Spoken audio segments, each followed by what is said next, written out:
Kalau bid'ah itu artinya yang nggak pernah diajarkan Nabi, itu berapa kejadian zaman Rasulullah yang Nabi membenarkan sesuatu yang Nabi sendiri itu tidak tahu.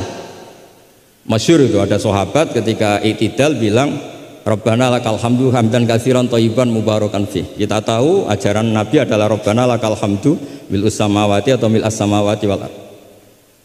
Sehingga setelah sholat Nabi tanya, ayyukumul qail, siapa tadi yang melafadzkan itu? Semua sahabat itu diam. Karena takutnya Nabi menyalahkan. Ternyata Nabi ngendikan, tadi siapa yang melafadzkan itu? Fa inni ra'aitu isna asyara malakan yabtadiruna ayyuhum yaktubu awwal. Anggap ini kontes kecerdasan, makanya beliau itu cerdas banget. Ben sawangane ana kiye Jawa cerdas, ibu cerdas. Ajane kula niku nggih sungkan. Enggak, saya tadi melihat 12 malaikat, wa fi riwayatin salasina malakan, itu ada beberapa riwayat. Yang mereka itu berebut menulis siapa yang menulis pertama. Saking indahnya kalimat itu. Terus ada orang bilang, ha ana ya Rasulullah, tadi saya. Itu min ghairi sabqit ta'lim, tapi tidak mengajarkan itu dulu. Assalamualaikum warahmatullahi wabarakatuh. Alhamdulillahirabbil alamin wa bihi nasta'inu ala umuri dunya waddin. Wassalatu wassalamu ala asrofil anbiya'i wal mursalin wa ala alihi washabbihi ajmain. Amma ba'du, la haula wala quwwata illa billahil aliyyil azim. Semoga yang mendengarkan pengajian Gus Ba ini selalu dalam lindungan Allah dan dimudahkan segala urusannya. Simak video kajian dari Kiai Haji Bahauddin Nur Salim. Semoga video ini bermanfaat. Assalamualaikum warahmatullahi wabarakatuh.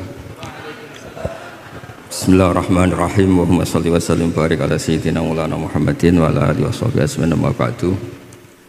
Yang sangat kita hormati bersama Al-Habib Profesor Dr. Kiai Haji Quraish Shihab, wonten Profesor Dr. Al-Habib Kiai Haji Said Aqil Al-Munawwar, wonten Kiai Haji Hamid, wonten niki tiyang sing ngatur-ngatur nih. Mas Faryono sama ini Kiai Haji siapa ini? Belum Kiai ini kayaknya Ali Ramdhani ini. Niki wonten Nyai Ida, wonten niki dulur-dulur kula niki wonten Gus Dar, Gus Hilmin. Monggo bingung bareng-bareng. Saya yakin dari sekian yang didhawono Habib tadi Said Aqil itu yang jenengan ingat hanya dua. Satu bid'ah dolalah sama walad dolin lilin mati. Yang lainnya aku yakin sampean bingung. Itu sudah bingung kok ada orang sepinter itu. Tapi alhamdulillah barokahnya beliau Sayyid, terus kita mau nyaingi itu sudah kecil hati. Sudah kalah nasab, kalah nasib. Sudah kita yang gampang-gampang saja. Tapi saya serius. Begini ya, masalah ulumul Quran itu. Saya dulu kalau diajarin bapak itu sering beliau cerita, kamu cari sisi ekstrimnya. Sisi ekstrim itu begini, misalnya hudal lil muttaqin. Quran itu petunjuk bagi mereka yang takwa. Orang-orang idealis mengartikan takwa itu adalah orang-orang yang imtithalul awamir wajtinabun nawahi. Itu orang ideal. Tapi faktanya Sayyidina Umar itu masuk Islam tuh dengar surat Toha hina kana huwa kafir, ketika beliau masih kafir. Beberapa sahabat dulu masuk Islam itu ketika mendengar Quran statusnya masih kafir. Sehingga ada bukti bahwa orang tidak muttaqin juga bisa dapat hidayat Quran.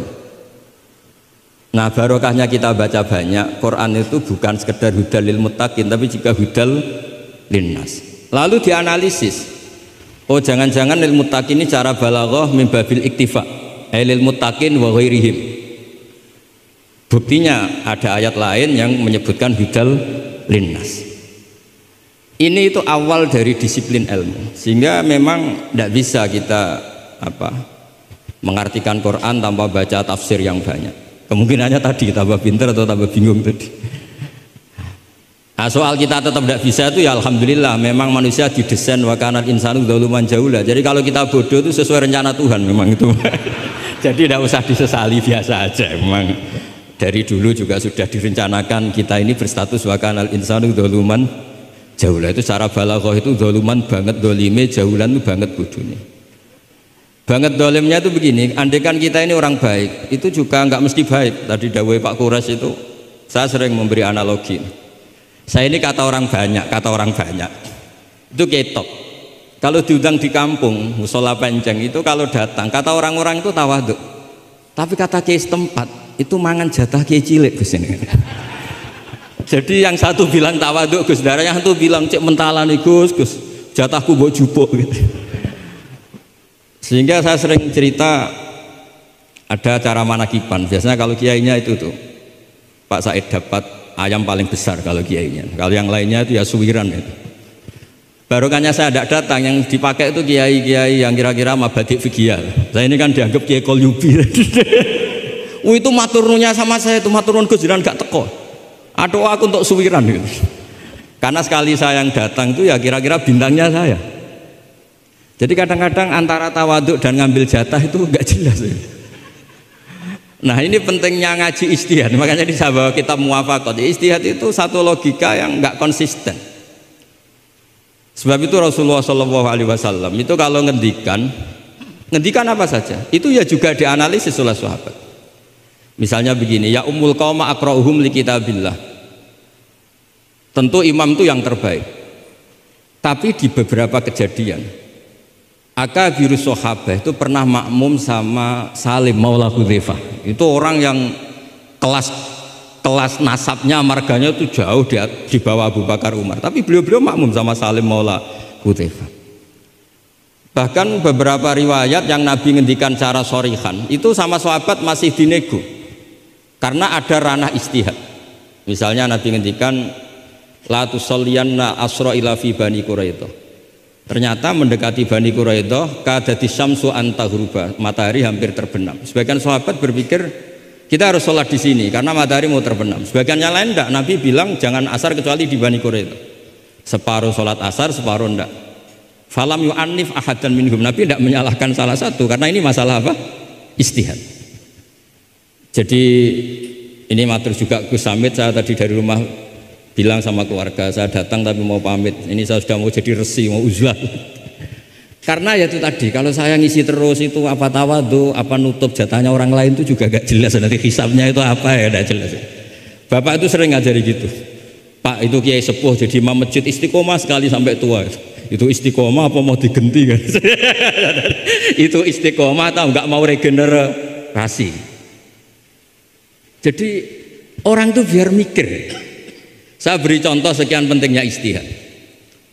Karena Rasulullah Shallallahu Alaihi Wasallam idan sorofa min sholatihi akbala aliyah nabi wajih. Sehingga banyak orang, banyak imam kalau habis sholat itu langsung menghadap ke makmumin. Kalau di Indonesia menghadap ke timur.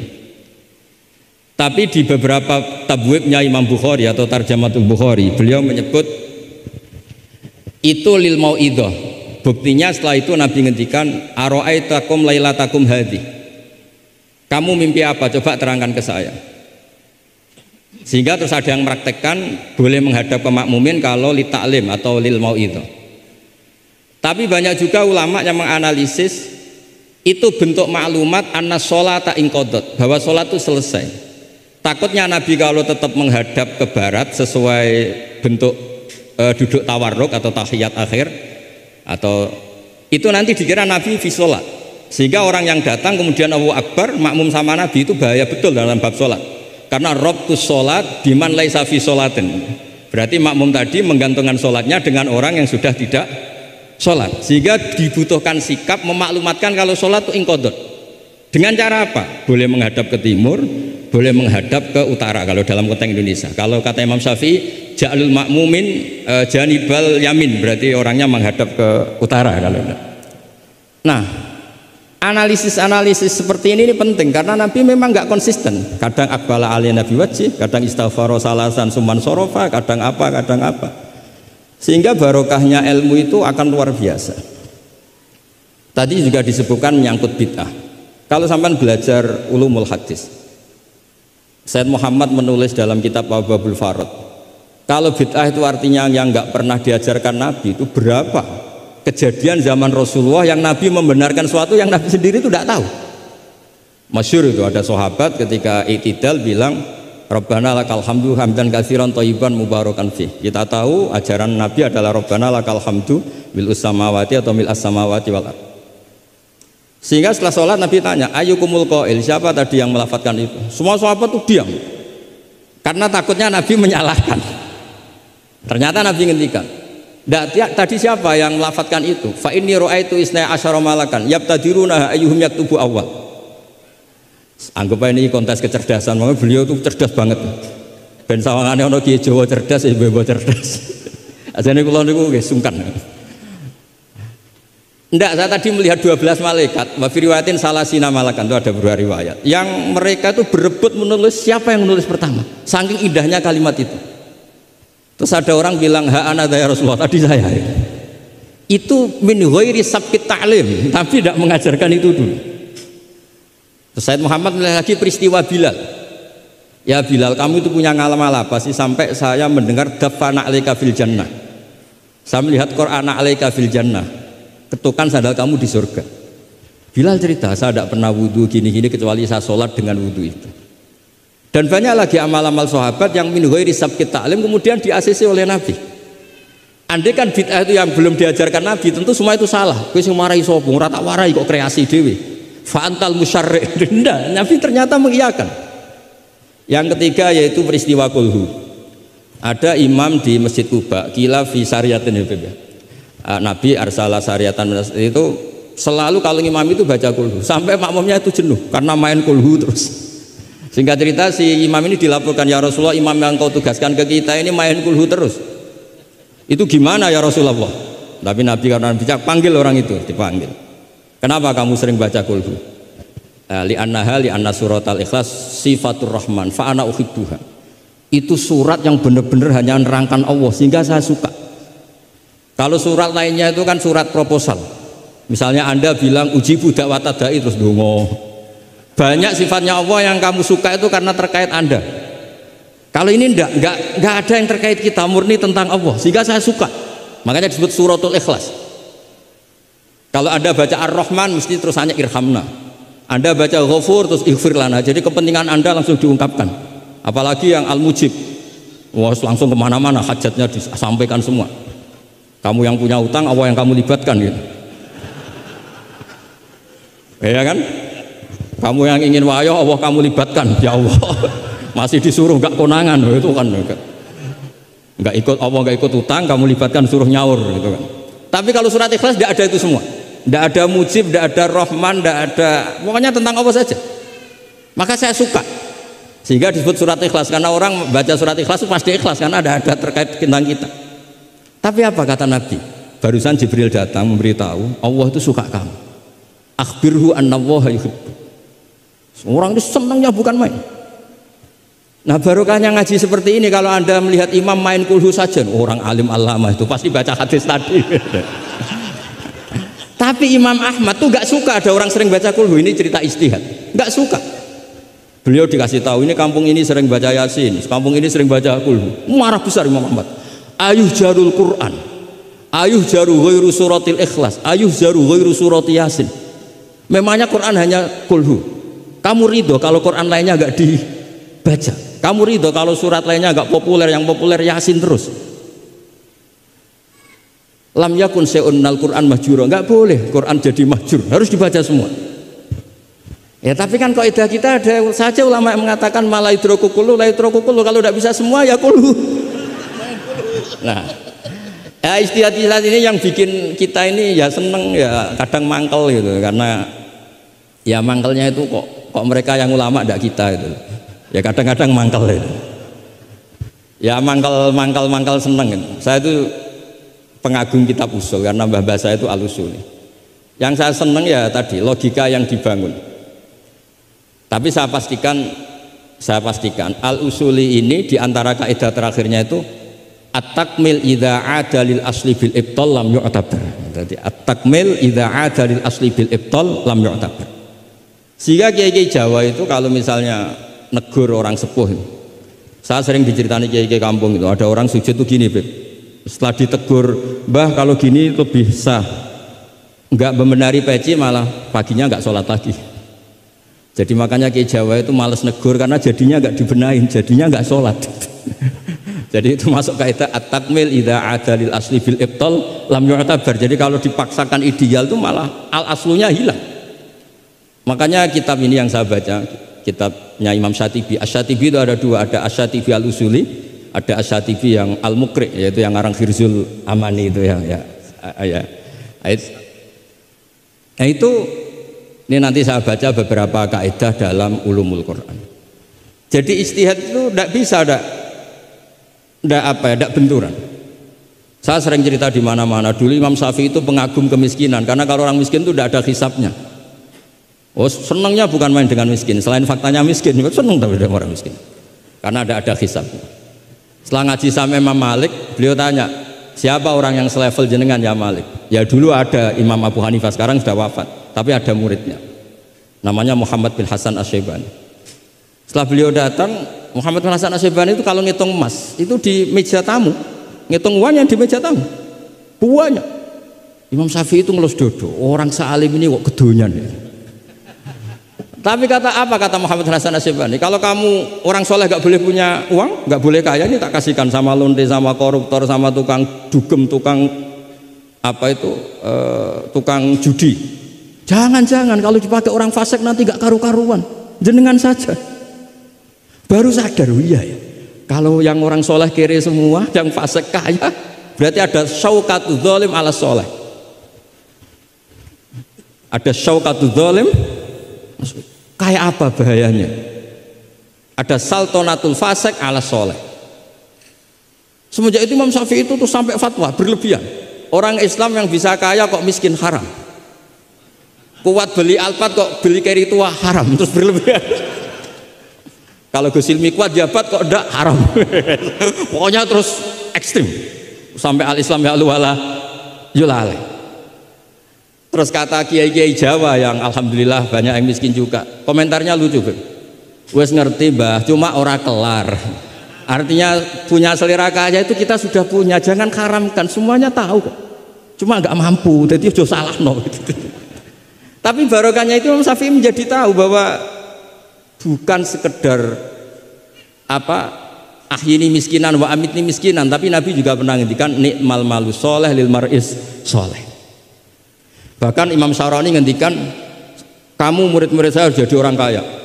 Kenapa Imam Syarani? Bukan kan kita disuruh zuhud. Nanti kamu kebingungan baca ayat ini, terus beliau baca anfiku ini. Artinya kalau kamu miskin pas baca anfiku mimma razaqnakum kamu bingung, karena kamu nasibnya yunfakun. Qurannya itu yunfikun, bukan yunfakun. Yunfikun itu memberi, bukan diberi. Jadi itu ijtihad. Maksudnya ini ijtihad. Jadi ijtihad itu sesuatu yang harus kita buka. Ya seperti inilah. Saya tidak tahu ini Gus Hamid ngundang saya ini apa ganjaran apa enggak. Kalau melihat seneng orang alim, silaturahim ya ganjaran. Tapi kalau tanyakan santri saya yang sekarang mungkin baru sorogan sama saya, ikhya apa? Ganggu saja pondok Krapyak. Tidak tahu nanti yang didengar Allah itu komennya yang di sana dianggap sini pengganggu. Apa yang didengar Allah itu silaturahim dengan keluarga Krapyak. Nggak tahu saya. Kulun muhtamilun. Kalau di mu'in wa fihi nadhurun. Supaya ya ini masalah ijtihad. Nggak bisa. Kata Imam Abu Hasan Asyadili fi mukasyafatihi, beliau ketemu Nabi Muhammad SAW, satu ketemu Nabi Nuh. Kata Nabi Muhammad gojolek Nabi Nuh, andaikan kamu tahu anna fi aslabil kuffar man saya'budu wa la yusyriku bihi syai'an, kamu tidak akan mendoakan mereka la tadzar alal ardi minal kafirina dayar. Nabi ketika dihujat kayak gitu di Abdul Yalil di Taif, itu kan sampai malaikatul jibal bilang, kalau kamu mau Muhammad, kalau kamu mau ya Rasulullah, mereka akan saya habiskan. Apa kata Nabi? Bal arju ayyukhrijallah min aslabihim ma ya'budu wa la yusyriku bihi syai'an. Mungkin bapaknya belum iman, tapi nanti anak-anaknya iman. Kita tahu kan Abu Lahab punya anak Darro, Abu Jahal punya anak Ikrimah, Walid yang kayak gitu getol Nabi punya anak Khalid. Kayak apa sabarnya Nabi, Kak? Seperti sabarnya kiai-kiai di Indonesia. Bapaknya itu gak poso, ya ora salat. Anaknya itu TPG. Gara-gara anaknya cilik poso itu njuk gendong bapaknya. Sesuai bapaknya isin melok poso. Saking harunya melihat anaknya puasa. Abdullah bin Ubay bin Salul itu punya anak itu solehnya minta ampun. Saya tidak tahu ketua pondok apa berdarah, mondok di Rasulullah. Itu termasuk min ajal italamidihi Abdullah bin Ubay. punya anak Abduh juga namanya. Itu sampai ketika ya Rasulullah bapak saya itu meninggal, tolong dikasih syafaat. Ya, saya ingin kafannya itu jubah jenengan. Fanaza jubah tahu dikasihkan.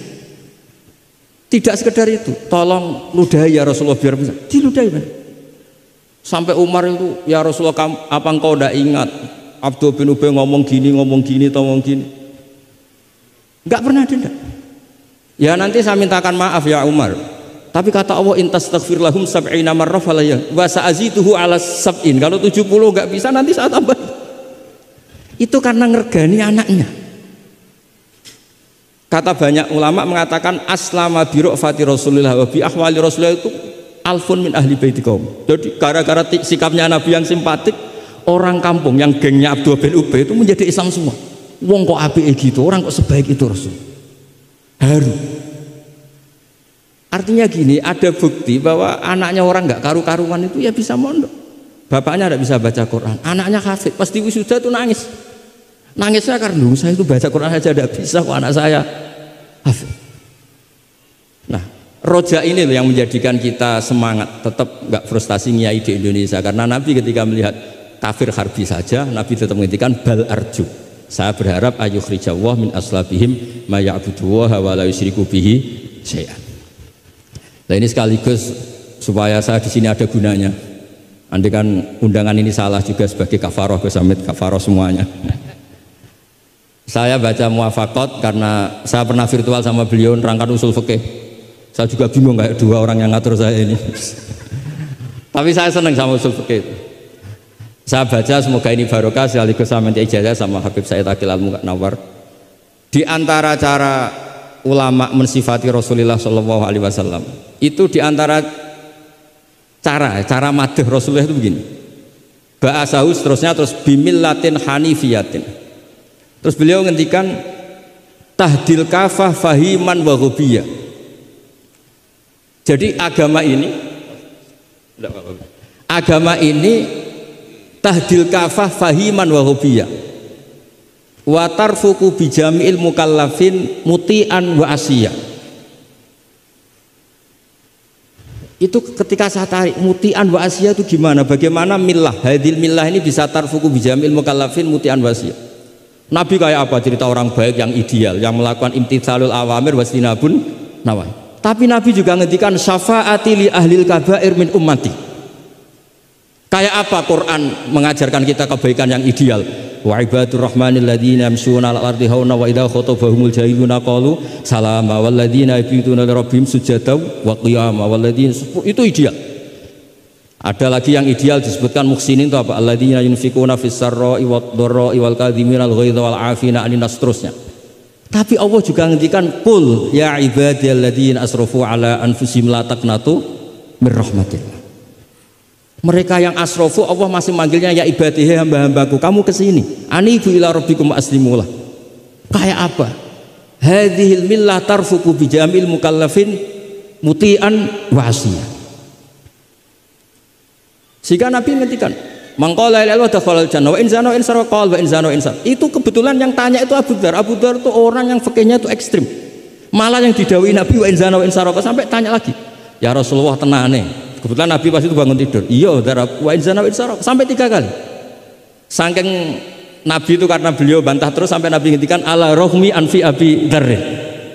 Oh dasar terang ora paham-paham. Abu Dzar terus bilang wa in rohima anfu Abi Dzar. Meskipun begitu saya puas karena sudah mengkonfirmasi sampai 3 kali. Sehingga dalam kenangannya Ka'bul Akhbar dalam kitab Khilyatul Auliya ketika cerita manaqibu Ka'bil Akhbar. Ka'bil Akhbar ini orang ahli kitab yang maunya Islam itu terlambat karena nunggu data itu kurang 1 menurut dia. Di kitabnya dia itu kan masyhur itu Al Hadits Tsani an Yasar bin Atha an Ka'bil Akhbar qala alamani abi Taurata illa sifran wahidan kana yahtimuhu wa yudkhiluhu sunduk. Falamma mata abi fatahtuhu fa idzan fihi nabiyyun yakhruju akhir zaman. Maulidu bi Makkah wa hijratu bil Madinah wa sultanuhu bisyam. Ka'bil Akhbar itu tahu Rasulullah itu maulid Makkah ini sudah benar. Wa hijratu bil Madinah sudah benar, tapi beliau tidak menangi ada sultanul Islam bisyam. Sehingga cara beliau data ini kurang 1. Ketika Futuhat Umar menaklukkan Syam. Dan Islam di Syam menjadi sultanah, menjadi sultan. Wa sultanuhu bisa. Singkat cerita dia akhirnya masuk Islam dengan data yang seketat itu. Akhirnya dia jadi penasihatnya Umar bin Khattab, masyhur. Ketika di antara yang diceritakan beliau adalah yalumunani ahbaru Bani Israel. Saya ini ketika ketemu orang-orang ulamanya Bani Israel sering dicibir, disalahkan. Annani dakhaltu fi ummatin farraqahum awalan summa jama'ahum. Nah, ini saya ini dikritik, disalah-salahin sama ulama Bani Israel karena saya ini masuk satu komunitas yang gaya pertamanya kayak ada kelompok-kelompok, ada faksi-faksi. Tapi summa jama'ahum, pada akhirnya jadi satu. Terus beliau baca kitab, baca Quran tadi, summa awrasnal kitab alladzina astafaina min ibadina, tadi yang dibaca Profesor Kures. Faminhum dzalimun li nafsi. Gayanya kita ini kita dibagi, ada yang dzalimun li nafsi, wa minhum muqtasid, wa minhum sabiqum bil khairati biidznillah. Tapi kata Nabi, haula kulluhum bimanzilatin wahidah wa kulluhum fil jannah. Tapi ternyata 3 orang ini semuanya di surga. Yang ngajari Quran, lelaki sama lelaki, perempuan sama perempuan, itu ya fil jannah. Tapi kalau di kampung-kampung itu gurunya itu perempuan cantik, ya ada ustadz lelaki, ya agak kepikiran juga. Itu kalau diharamkan tidak jalan, dihalalkan fitnah. Tapi barokahnya agak-agak semu-semu ini yang bisa baca Quran di situ banyak. Ikutnya partai wa akharuna atarafu bidunubihim khalatu amalan sholihah wa akhara sayyi'ah. Jadi, nah ini cerita saja, nanti bisa ditasih sama beliau. Intinya kalau kita ngaji itu tadi, kita kata Sayyid Muhammad yang paling masyhur, li'annal insan kullamatta sa'fikruh qalla inkaruhu 'alan nas. Jadi al insan idza tasa'a fikruh qalla inkaruhu 'alan nas. Jadi tadi misalnya ada kiai besar diundang di kampung-kampung terbelakang nggak mau, jangan katakan sombong. Itu tidak membunuh pasaran kiai kampung. Yang datang puji tawaduk, yang nggak datang puji ngasih job, kan enak kan? Semuanya benar. Semuanya apa? Loh, saya kalau bilang Kemenak tidak datang karena ngasih jatah jenengan-jenengan ini. Kalau saya datang bisa majub ini. Ya ini sekaligus minta ijazah saya baca mukadimahnya supaya. Nah ini banyak keluarga saya sama dari keluarga Lasem. Ini saya baca ilmu usul fikih saya supaya semuanya dapat ijazah dari Habib Said Al-Akhir Al-Munawwar. Bismillahirrahmanirrahim. Fahiya tahmilul jama'al ghafir dhaifan wa qawiyya. Jadi agama ini menanggung orang yang dhaif juga orang yang kuat. Yang kuat diwajibkan zakat, yang dhaif sebagai mustahik zakat. Artinya apa? Agama ini semuanya diuntungkan. Terus muti'an wa asiyat. Terus wataku tuhum bi khazaimihim min qadan wa abiyya. Wa tusawwi bainahum bi hukmil adli syarifan wa daniyah. Wa tubawi uhamilaha fid dunya wal akhirati makanan aliyah. Wa tudrajun nubuwatu baina jambaihi wa illam yakun nabiyya. Wa tul bisu al muttasifa biha malbasan saniyah hatta yakuna lillahi waliya. Ini kata beliau, orang yang ilmunya cukup itu kata beliau dijamin hatta yakuna lillahi waliya. Karena tidak ada orang yang syafaqah sama umatnya Rasulullah SAW kayak orang alim. Saya tuh sering dikomplain sama orang-orang idealis. Kalau ada tetangga saya mati yang tiap malam lihat TV ngorok, habis itu bangun subuh, sudah subuh gak jamaah. Itu kan, Gus kenapa anda muji suami saya itu orang baik, padahal malamnya itu mesti lihat TV ngorok tidur. Ya itu kan orang baik. Selama ini kan hanya dibilang dia tarokat tahajud, dia taroka qiyamal lail. Kalau saya bilang huwa tarokal ma'asiyah kullaha, karena tidur tadi. Susahnya apa sih husnudzon itu? Memang gara-gara gaya dia begitu kan tarokat tahajud, wa taroka qiyamal lail. Tapi juga harus kamu ingat, wa taroka dugem, wa taroka kada wa kada. Karena yang dikatakan taat itu tarkul manhiyat. Orang yang taatnya pas-pasan tarkul manhiyat pakai terjaga itu kepikiran. Misalnya ada dangdutan atau ada tontonan apa, lihat dak. Tapi kalau tidur kan bangun sudah selesai. Makanya ada wa min ayatihi manamukum billaili wan nahari. Kata Imam Ghazali, hatta inna khaira ibadatihim an-naum. Suatu saat zaman akhir ibadah terbaik itu tidur. Karena kalau bangun ngayal, ketemu orang hasut, ribet, Tapi kalau tidur kan enggak. Lu tidur tuh hebat. Kenapa tidur itu menjadi keramat? Ru'yal anbiya wahyun. Kalau tidak nabi, ru'yal mukmin itu juz'un min sittatin wa arba'ina juz'an minan nubuwah. Itu ada ulama nganalisis gini, kenapa tidur itu objektif? Orang tuh kalau terjaga itu otaknya kan pakai versi Allah tuh diajari. Bayangkan jadi kiai besar terus semua orang hormat. Bayangkan kiai besar semua orang tunduk, istrinya banyak, taat semua, rukun semua kan ngayal-ngayal. Terus presiden semua, apa pokoknya ngayal-ngayal. Allah itu diatur kayak dunia miliknya. Surga juga diatur, dia masuk surga yang ini kayak tadi kata milik banyak. Tapi kalau orang tidur itu kan nol. Dia tidak punya ikhtiar sama sekali. Nah barokahnya tidak punya ikhtiar sama sekali ini, kalau Allah mau ngasih ilham atau busyra itu orisinil. Makanya saya ini jarang wiridan habis sholat, tapi kalau sama tidur tuh wiridan saya banyak. Ini bukan pamer, bukan. Saya sampai apal doa-doa mau tidur. Allahumma rabbas samawati sab'i wa rabbal arsyil azim rabbuna wa rabbul kulli syai'in khaliqal habbi wa nazzala tawratu injiru. Semua panjang. Allahumma amantu bika wa da'tu jamila amal jawami. Gara-gara baca ilmu tadi. Orang habis sholat wiridan, habis itu jalan-jalan, ketemu orang cantik terus nyesel di rumah ndak kayak itu apa, pokoknya masih banyak masalah. Tapi kalau orang mau tidur, wah ini kalau keterusan bangun-bangun ketemu mungkar nakir. Kalau takut mati, tahu-tahu dibaca orang, kita tidak bisa ikhtiar. Apapun itu riskannya, masya Allah namanya tidur. Tapi kita berani karena tawakal sama Allah. Nah itu kalau kamu bisa mengenalkan itu tidur kamu dengan kualitas juz'un min sittatin wa arba'ina juz'an minan nubuwah. Saya itu pernah tidur, ini cerita ke sampean, tidak sering tapi pernah. Belajar kitab sak nomornya itu tak lihat, itu persis. Dia hanya ingin meraktekkan itu.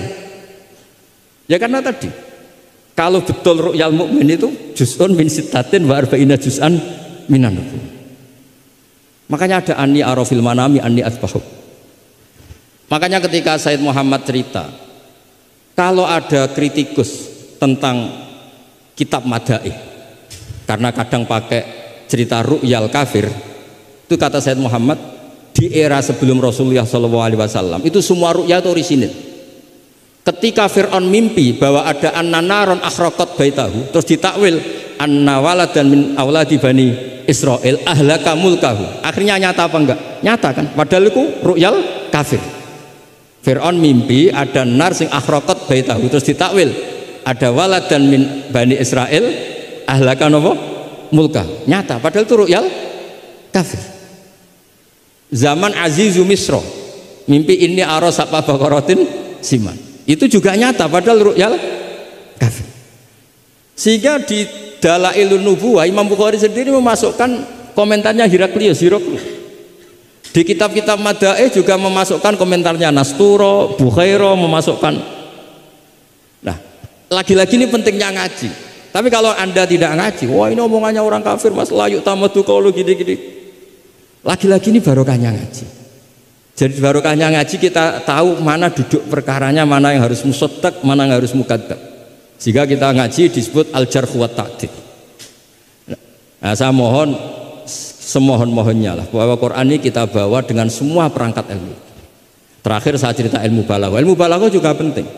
Misalnya secara lahir orang kafir itu misalnya tidak sumun, tidak bukmun.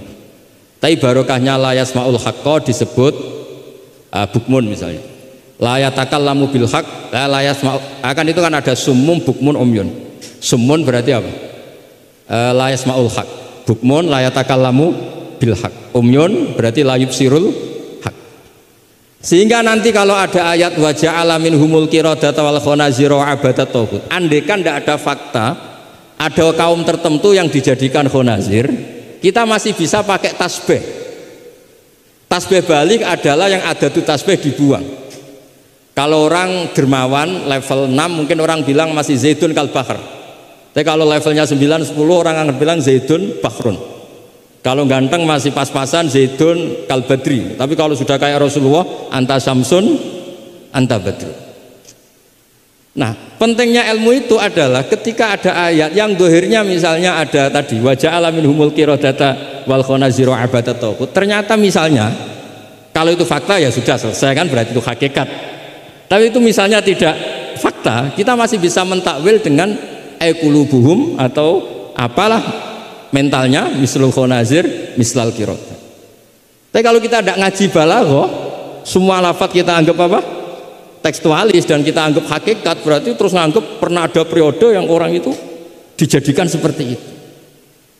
Nah, lagi-lagi yang nyafaat itu semua adalah lil. Ya, jadi ini sekaligus mohon bab ini ijazah kitab muwafaqat supaya semuanya dapat dan dapat berkah dari itratul Rasulullah sallallahu alaihi wasallam. Assalamualaikum warahmatullahi wabarakatuh. Bismillahirrahmanirrahim. Wa fi riwayatit Tabrani an Abi Hanifah jalisul kubara wasairul ulama wa khalitul hukama. Wa fi riwayatin jalisul ulama wa sahibil hukama wa khalitul kubara.